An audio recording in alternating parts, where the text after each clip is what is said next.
وزارة التخطيط. ايش؟ وزارة التخطيط. صباح الخير.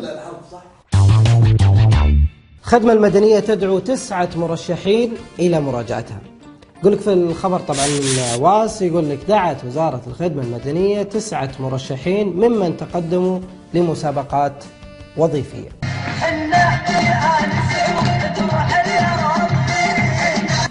مبارك لل9 طبعا المرشحين ونقول لهم شدوا حيلكم.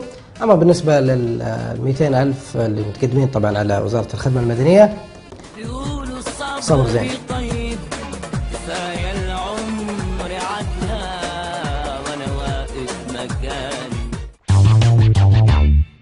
وزارة الداخلية تكلف جامعة الملك فهد للبترول والمعادن بتنفيذ دراسة توفير احتياجات المملكة من القمح. كأنك تقول وزارة الصحة كلفت هيئة دوري المحترفين السعودي لتفقد مناهج الصفوف الأولية في المدارس. وزارة التخطيط صباح الخير ضمت قائمة الكلمات الأعلى بحثا في جوجل في السعودية هذا العام عام 2011 كلمة حافز وأغنية قلب قلب وبنك التسليف سبونج بوب.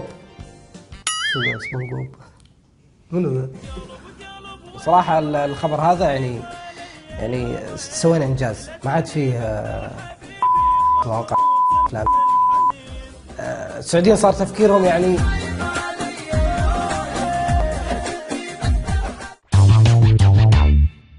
بعد عبارة يا عمي راح يشتغل. وزير الزراعة يقبل رأس صياد من جازان. طبعا الحين في حملة غضب من قبل المسؤولين اللي في اليوتيوب زعلانين على وزير الزراعة بصراحة. يقول لك انت فشلتنا وانت كسرت هيبتهم. المفروض انك انت كان لك موقف بطولي قبل اسبوع. يعني الرجال ذاك قلت له راح اشتري يا عمي، تبي الحكومة تشتري لك؟ الكل صفق لك من المسؤولين، رجعت كسرت هيبتهم. لو كنت وزير ما تبصش مواطن، استرجل. الدوري السعودي في فيفا 2013 بلاي ستيشن.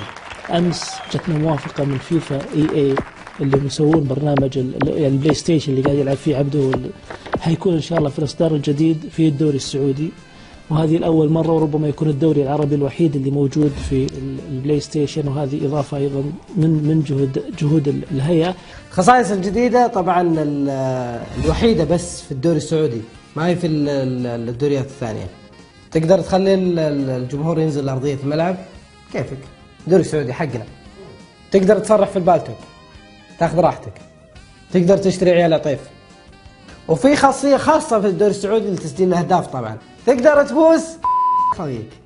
الهدف منها تعريف الناس بالدوري، وانه الاطفال في كل مكان بالعالم لما يجي يلعب بيتمكن من يلعب بالدوري السعودي، وهذه انا اعتقد انها يعني قفزه نوعيه غير مسبوقه.